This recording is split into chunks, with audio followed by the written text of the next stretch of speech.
Bueno, pues muy buenas tardes. Vamos a continuar entonces con las ponencias y bueno, nuestro buen amigo el maestro Andrés Bautista nos va a platicar en relación a lo que son problemas y desafíos de la justicia aduanera en México.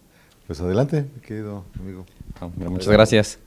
Muy buenas tardes a todos. Espero que hayan comido bien, digo, porque van a ver, se acerca una plática un poquito filosofal, ¿no? Un poquito. Pero agradezco de antemano la oportunidad de estar presente, ¿no? De poder entablar una comunicación cercana con conocedores del mismo ámbito en el que nos desempeñamos, pero del otro lado del charco, ¿no? Pues bueno, como bien lo dice el tema, problemas y desafíos de la justicia aduanera en México. Primero tenemos que partir de qué es el derecho aduanero, ¿no? Para no entrar en una cuestión de carácter teórico, ¿no? Atendiendo a que estamos rodeados en este momento de gente capaz y muy preparada en la materia, podemos concluir que el derecho aduanero es un conjunto de normas, principios, directrices e instituciones que rigen qué, que regulan qué, la entrada y salida de mercancías de algún territorio, ¿de acuerdo? Pero no solamente van a regular la entrada y salida, bueno, regulando la entrada y salida no solamente se abocan a establecimiento de regulaciones, no, ni cuestiones de carácter tributario, no, también ¿qué vemos? Las figuras o ficciones jurídicas de los operadores que participan en él, ¿como quién? Como el agente aduanal, como el importador, como el exportador, entre otros. ¿Qué más? La actividad aduanera. ¿Cómo va a ser el comportamiento de la autoridad y del usuario del comercio exterior? Las sanciones, las infracciones y en todo caso los medios de defensa. Es decir, el derecho aduanero es prácticamente la norma que busca regular el libre flujo de mercancías. ¿De acuerdo? ¿Cuál es el objetivo? El objetivo, además del libre flujo, es pues, precisamente el crecimiento económico de los países que intercambian las mercancías. ¿De acuerdo? Es reiterativo, pero bueno. ¿Cuáles son las características? Las características del derecho aduanero es que es un derecho transversal. ¿Por qué? Porque muchos piensan que solamente es derecho fiscal, muchos piensan que solamente es derecho administrativo, pero no. Las implicaciones de esta rama tiene consecuencias en el ámbito penal, en el ámbito fiscal, en el ámbito administrativo, en el ámbito sanitario, en seguridad nacional. Y como bien lo decía en su momento uno de los profesores que tuve, el doctor Rode, hablar de una aduana no significa de hablar de pago de contribuciones, de pago de aranceles. Que desafortunadamente en el contexto en el que nos encontramos pareciera que lo que se busca primordialmente es el establecimiento de contribuciones, no significa que eso implique una aduana, ¿de acuerdo? Porque en las pláticas que han sostenido los compañeros en las ponencias anteriores, hablaban de que no solamente la aduana tiene que recaudar, sino que en su caso la aduana es precisamente la primera puerta de entrada de mercancías a un territorio. ¿Y cuáles son estas implicaciones? Cuestiones de carácter de seguridad nacional, de cuestión sanitaria. Entonces, no realmente el objetivo preponderante es una cuestión tributaria. ¿Es una consecuencia? Sí, no lo dudo. Pero realmente el objetivo primordial de la aduana debiera ser no una cuestión de un estado de policía que busque únicamente o exclusivamente cuestiones de carácter tributario. ¿De acuerdo? Esto que acabo de comentar lo señalo, ¿por qué? Porque es precisamente uno de los desafíos que tiene la autoridad aduanera, ¿para qué? Para permitir un libre flujo de mercancías. ¿De acuerdo? ¿Cuál es la otra característica? Evidentemente tiene un corte internacional. ¿Por qué? Pues va a regular la actividad entre diversos estados, ¿no? Y este puede ser un ejemplo de los acuerdos internacionales que ahorita voy a citar, pero los acuerdos internacionales no son otra cosa más que un convenio bilateral, trilateral o multilateral, ¿para qué? Para establecer algunos beneficios, algunas aranceles, algunas prestaciones prácticamente para poder intercambiar bienes entre dos o más países. ¿De acuerdo? Ahora, una de las características es que el derecho aduanero no solamente regula a la aduana como tal en ese momento, al momento del despacho, sino incluso posterior, ¿de acuerdo? ¿Por qué? Porque al momento de llevar a cabo un ejercicio de facultades por parte de una autoridad, ¿qué se va a realizar allí? Pues la búsqueda de que el contribuyente encuadre su actuar en el contenido de la norma, ¿de acuerdo? Que va a traer como consecuencia un ejercicio de facultades en materia aduanera posteriores a la aduana. Por tanto, los ámbitos de aplicación del control aduanero está en las aduanas, en los puntos de revisión, incluso fuera de la aduana, que son las visitas domiciliarias. ¿De acuerdo? ¿Hasta aquí alguna duda? Correcto. Injerencias de los aspectos de los acuerdos internacionales. De conformidad con el artículo 133 de la Constitución, palabras más, palabras menos, se establece que esta Constitución, los tratados internacionales de los cuales el Estado mexicano sea parte y se encuentren ratificados por el Senado, etcétera, etcétera, etcétera, serán la ley suprema de la Unión. ¿Qué significa esto? Que la autoridad, bajo el ya conocido principio de legalidad que todos sabemos, no puede hacer más allá de lo que la ley le permite, eso me queda claro. Pero existe una obligación superior al marco legal, en este caso a la ley aduanera, que es que un tratado internacional, como lo puede ser el muy sonado, maestro, Acuerdo sobre Facilitación de Comercio. Y este acuerdo, como todos los demás, el TEMEC, el acuerdo, el APEC, el TELECUEM, el Transpacífico, no necesitamos leer todos los tratados para poder obtener o poder concluir que el objeto de estos, de suscribir estos, es que facilitar el libre flujo de mercancías, como lo es que eliminando barreras, eliminando obstáculos. Pero desafortunadamente, en atención a una facilitación, lo que se puede advertir por parte de un servidor como de ustedes en el desempeño de sus actividades, que es que existe, como lo decía el Vista Rubén, hay una sobreregulación. Y esta sobreregulación no solamente se encuentra englobada en la ley aduanera, en el caso de México, sino en el reglamento, y vamos más allá, a las reglas generales de comercio exterior, las cuales debemos considerar que nacen a partir de, o comparten la naturaleza de creación de una resolución miscelánea fiscal. ¿Y cuál es el objetivo de esta resolución? Establecer como mecanismos que permitan el cumplimiento de un mandato legal, o bien la pormenorización o dejar en claro lo que quiere decir la ley. Pero ¿qué sucede? Que desafortunadamente nos encontramos reglas, ¿no?, que van muchísimo más allá. Hay una regla muy satánica desde mi punto de vista, que es la regla 133, ¿no?, la cual aparentemente va a, más que aparentemente, la cual parte de la naturaleza, como decía, de la resolución miscelánea fiscal, y tendría que otorgar un beneficio, o en su caso, señalar de manera sencilla cómo debe llevarse a cabo algún procedimiento, algún acto por parte del contribuyente. ¿Y qué es lo que hace? Establecer 46 causas de suspensión en el padrón de importadores, que incluso no guardan relación con el objetivo del padrón de importadores, ¿de acuerdo? Ahora bien, esto como alguno de los pequeños problemitas que tenemos en el ámbito aduanero en México. Como lo comentaba, estos tratados internacionales no son más que la materialización, ¿no?, o en papel, de la obligación por parte de un Estado en permitir un libre flujo de mercancías, que desafortunadamente no se lleva a cabo. Es otra cosa, porque los instrumentos se encuentran. México es un país tratadista, ¿no?, y en un punto de vista muy particular. Trata y trata y trata de dar cumplimiento a un tratado, pero dista mucho de cumplirlo.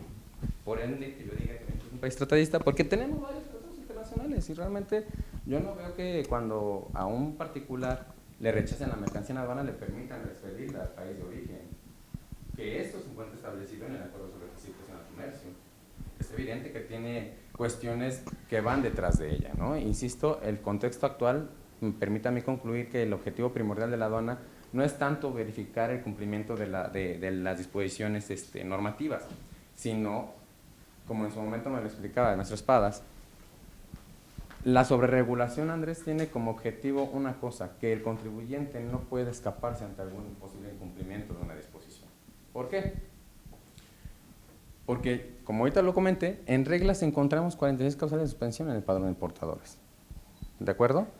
En reglas también aparentemente tenemos la oportunidad de subsanar alguna irregularidad, pero es muchas ocasiones, o muchas de las veces, que es la propia autoridad la que por desconocimiento o por necedad o simplemente porque no cumple su labor de conformidad con el artículo 33 del Código Fiscal de la Federación, que es facilitar al contribuyente en todo momento la oportunidad de adecuar su actuar a la norma, ¿no? Y que si incluso nos vamos más allá, podemos hablar de que la Ley Federal de Derechos del Contribuyente otorga precisamente al contribuyente la oportunidad de que ante algún acto de autoridad que le pueda traer un perjuicio, tenga la oportunidad de regularizarse, ¿no? ¿Y qué es lo que sucede? Que cuando uno intenta acudir ante la autoridad de origen, no te permiten entrar porque el titular no se encuentra, ¿no? O no hay citas. Y después de eso tienes que estar, y lo digo de manera clara, ¿no? Como lo decíamos, nosotros somos personas que estamos inmiscuidas en el ámbito, ¿no? En mi participación, yo acudo a las aduanas, yo trato de hablar con ellos. ¿Y qué es lo que sucede? Que no hay un acercamiento como tal a la autoridad. Y no es lo que dice la ley, sino es el criterio de quien está aplicando la ley. Este es uno de los primeros, este es un segundo desafío de la autoridad aduanera. ¿Cuál? Conocer cuál es el origen de su funcionamiento. El origen de su funcionamiento no es perseguir al contribuyente, no es satanizar al contribuyente. Es que en caso de que éste encuadre su conducta en alguna posible infracción, pues le dé un manazo y le diga, pórtate bien, porque si no, la siguiente ocasión va a ser más severo el castigo, ¿no? ¿Y qué significa esto? No sé si ustedes han encontrado, yo creo que no, en presencia de un procedimiento administrativo en materia aduanera, ¿no? ¿Y qué sucede? No obstante, pagas las contribuciones, la autoridad te embarga precautoriamente la mercancía, entre que sí es o que no es una irregularidad, la mercancía se queda parada allí en un recinto. ¿Y qué pagas? Almacenajes. Y si te pararon en una orden de verificación en transporte y te agarraron con todo el camión, aunque no sea tuyo, salvo que tengas la carta aporte y puedas en su momento poder librar el camión, se queda como garantía del interés fiscal. ¿Qué significa esto? Que tú como contribuyente al cual se encuentra afecto a un embargo precautorio, tienes que soportar una serie de cargas que en su caso son excesivas. Regreso con los acuerdos. El acuerdo sobre facilitación al comercio establece que la sanción deberá ser acorde a la infracción. Y si estás en presencia de un dato general inexacto, y por este dato general inexacto, que en lugar de decir piezas dijiste kilos, ¿qué va a suceder? Van a pararte la mercancía. ¿Y la voluntad del contribuyente de regularizar está? Sí. ¿La oportunidad está? No. ¿Por qué? Insisto, por trámites, por cuestiones administrativas, porque existe mucha carga de trabajo, etcétera, etcétera, etcétera. Pero de entre mientras, no existe una verdadera justicia. Esto me lleva a lo siguiente. La justicia, si lo vemos desde un aspecto romántico, podemos decir como lo diría Ulpiano, ¿no? Es la constante y perpetua voluntad de dar a cada quien lo que se merece. Dar a cada quien lo que se merece. La justicia, muchas personas, y más nosotros los abogados, la relacionamos con un masito, ¿no? Una persona con un mazo que dirime una controversia, sí, pero la justicia o el actuar justo se desenvuelve en varios aspectos, y en el ámbito aduanero debe iniciar ¿desde dónde? Desde el inicio de facultades o desde cualquier acto que realice la autoridad, ¿de acuerdo? Si dentro de un marco de justicia o de trato justo, el contribuyente tiene que aceptar implícitamente, adecuarse al contenido de las normas que van a regular su actividad, entonces la autoridad aduanera tiene que someterse también al cumplimiento específico de lo que estipula la ley aduanera, no lo que interprete ella, ¿de acuerdo? Y en caso de interpretar, la interpretación más favorable a los intereses de ¿qué? Del contribuyente, ¿de acuerdo? ¿Por qué? Si el objetivo, ahora en el contexto de que la autoridad tiene un objetivo netamente tributario, si es el caso de que la autoridad únicamente tiene por objetivo recaudar, entonces, ¿que recaude? ¿A través de qué? Del establecimiento de embargos precautorios que eventualmente van a tardarse 3 o 4 años y que potencialmente va a perder en un juicio. ¿Para qué? Para que durante todo ese inter se hayan generado una serie de gastos, como lo son las demoras, que no son cubiertas por la autoridad, porque solamente son cubiertas los almacenajes. ¿Quién realmente recaudó? ¿Recaudó la autoridad hacendaria o recaudó un particular? Recaudó un particular, el dueño de la naviera, ¿no? Bueno, en este caso del contenedor. ¿Por qué? Porque a él no le importa si yo me peleé con la autoridad aduanera durante 3 años. Él lo que quiere es que yo le pague, y si no le pago, no me da mi mercancía. O me meto en mayores problemas operativos, que son cuestiones en donde no me voy a meter, porque este aspecto es un punto de vista jurídico contencioso. Ahora bien, como lo he estado comentando, la justicia no solamente debe encuadrarse ¿en dónde? En un juicio, no. Debe iniciarse desde que se le está generando un menoscabo al particular. ¿Por qué? Porque en ese momento es cuando podemos notar si el actuar de la autoridad es real, es excesivo, es correcto o es justo, que en la mayoría de las ocasiones no es tan correcto y por ende no es tan justo. Pero bien, ¿qué pasa si nosotros hablamos de justicia como dar a cada quien lo que le corresponde? Que si un contribuyente comete un error que amerite una constancia de embargo, adelante. Que si un contribuyente comete un error que amerite el establecimiento de una multa, adelante. Lo que me lleva a la siguiente lámina. Existen diversos tipos de justicia: la justicia distributiva, la justicia procesal, la justicia retributiva, la justicia restaurativa, que entre todas ellas, aunque aparentemente puedan ser diferentes, son conceptos que giran en torno a la justicia, y la justicia es una definición. Entendamos aquí la diferencia entre concepto y definición. La definición es universal, el concepto es particular, pero el concepto debe tener tintes o algunas palabras que nos hagan comprender que estamos hablando de lo mismo. Entonces, si ustedes realizan una lectura a cualquiera de estos conceptos, van a darse cuenta que la definición es única, un trato equitativo. O sea, yo aporto 20, tengo que recibir 20, o lo respectivo, ¿de acuerdo? Pero me gustaría leerles una pequeña conclusión a la que arribo en la justicia en el ámbito aduanero. La justicia en el ámbito aduanero es una suma entre la justicia procesal y la justicia distributiva, retributiva, e incluso me atrevería a decir que restaurativa, y les voy a decir por qué.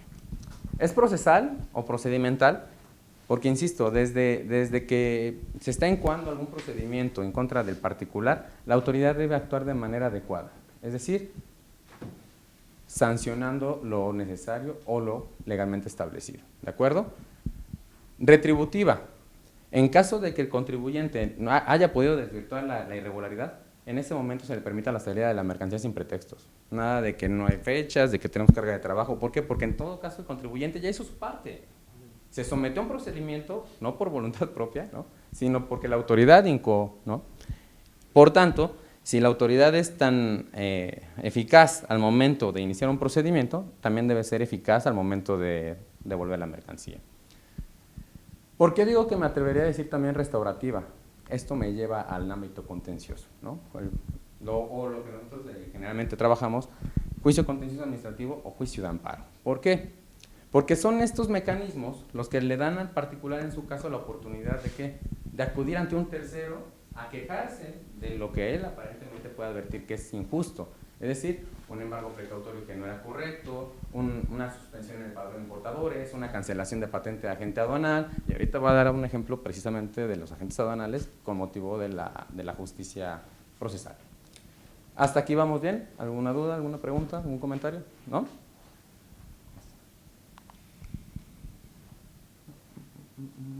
Ok. Si yo como agente aduanal omito el cumplimiento de mis obligaciones fiscales, es decir, obtengo una opinión negativa por un crédito fiscal, pues me van a inhabilitar, ¿no? Pero hay un ejemplo en donde en alguna ocasión a fulanito en cierta parte de México lo inhabilitan porque tenía un crédito fiscal de 3,000 pesos que no había cubierto. Y a fulanito B, en otra parte de México, más o menos por las mismas fechas, le inician también una inhabilitación, pero él debía 1,000,000 de pesos. ¿A quién creen que tendrían que en su momento sancionarlo de manera severa? ¿Al que debía 3,000 o al que debía 1,000,000 de pesos? Al que debía 1,000,000 de pesos. Pues, ¿qué fue lo que sucedió? Que a fulanito B lo levantaron a la semana, es decir, le quitaron la inhabilitación, y a fulanito A le aventaron 1 mes de inhabilitación. Por tanto, ¿qué significa esto? Que fulanito A tuvo que acudir ante un juez, ¿para qué? Para acudir a pedirle ayuda, para decir, oye, yo tengo esta situación, necesito que por favor atiendas, o en su caso le digas a la autoridad que ya pagué el crédito y que ya pasaron 3 semanas y no me ha levantado, ¿no?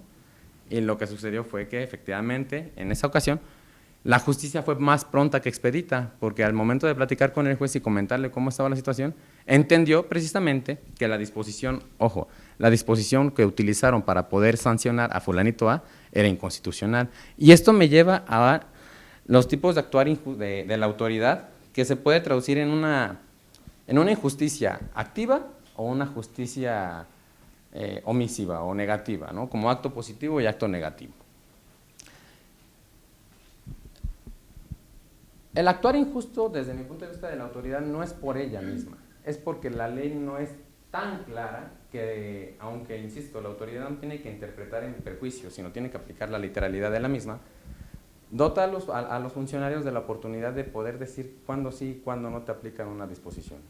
Existen, como les comentaba, reglas generales de comercio exterior que ante alguna irregularidad te permiten regularizar la mercancía a través de un pedimento A3, ¿no? Y existe un desglose de cuáles son los supuestos en los que procede esta regla.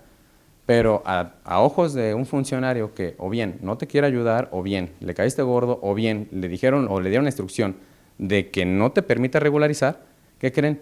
Que la oportunidad y la voluntad del contribuyente va a quedar atrás. Y si el objetivo, insisto, es un objetivo netamente de recaudación, la autoridad no quiere que le pagues, pero te está exigiendo que le pagues. El problema es, ¿qué es lo justo? Si existe una disposición que permite solventar.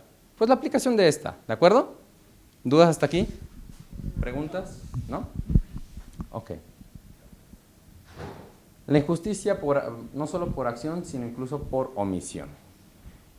En México existe una serie de amparos, ¿no?, en donde se ha promovido precisamente la omisión de la autoridad aduanera a través de la Agencia Nacional de Aduanas en emitir una convocatoria, ¿para qué? Para que aquellas personas que han satisfecho los requisitos para poder obtener una patente desde años puedan acceder a esta.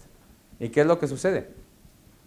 Que ya hay una sentencia, firme, que ya hay un incumplimiento y la autoridad continúa dando largas y largas y largas para la emisión de esta convocatoria. Bueno, entonces, este tipo de actuares es un ejemplo claro de que la injusticia no solamente es por acción, o sea, no es porque la autoridad llegue y te trae un embargo precautorio, no, también es porque omite dar cumplimiento a lo que es debido, a lo que es justo. Yo quiero ser agente aduanal, cumplo con los requisitos, lo justo es que la autoridad dé cumplimiento, y no es lo justo, es lo coercible a ella. ¿Por qué? Porque es un mandato constitucional, el hecho de que la autoridad no se desapega al principio de legalidad, que significa actúa con base en lo que hay. Y en caso de que no actúes, a contrario censo, para los que somos abogados, justifícame por qué no lo estás realizando. ¿De acuerdo? Ahora bien, una sobreregulación. La famosísima cuenta aduanera de garantía. Esta cuenta aduanera de garantía, si nosotros vamos al artículo que la establece, dice que tiene por objeto que garantizar las posibles omisiones, las posibles omisiones en el pago de contribuciones o cuotas compensatorias. ¿De acuerdo? Posibles omisiones, pero si yo te estoy transmitiendo una información y te estoy diciendo qué es cuál es la mercancía, te estoy haciendo una autodeclaración a través del pedimento, me la estás aceptando y después me dices que siempre no, que mi mercancía se encuentra por debajo del precio estimado y que necesito exhibirte una cuenta de garantía, te la compro, ¿de acuerdo? Oye, autoridad, ¿qué crees? Quiero regularizar la mercancía, que quiero desvirtuar, subsanar la irregularidad, pero no tengo oportunidad de acceder a una cuenta aduanera de garantía, permíteme sustituirla. No, ¿qué crees? Es que el procedimiento es claro, o sea, debes hacerlo a través de una cuenta aduanera de garantía. Sí, yo sé que es una cuenta aduanera de garantía, pero estoy imposibilitado jurídicamente. ¿Por qué? Porque el banco no me quiere aperturar una cuenta aduanera de garantía, pero yo te quiero garantizar. Oye, dame la oportunidad de garantizarte con un billete de depósito. ¿Con qué? Con una prenda, con una hipoteca, ¿con qué más? Con lo que ustedes quieran del 141 del Código Fiscal. Para rápido. Si el objetivo de la cuenta no de garantía es garantizar prácticamente el interés fiscal y estas garantías establecidas en el Código Fiscal buscan el mismo objetivo, y si hacemos una lectura del artículo 84A, veremos que dice créditos fiscales emitidos por autoridades aduaneras. Lo justo sería precisamente que se permita la oportunidad de regularizar la mercancía y no al capricho de la autoridad, sino porque lo justo es la aplicación del marco normativo. Con eso sería toda mi participación.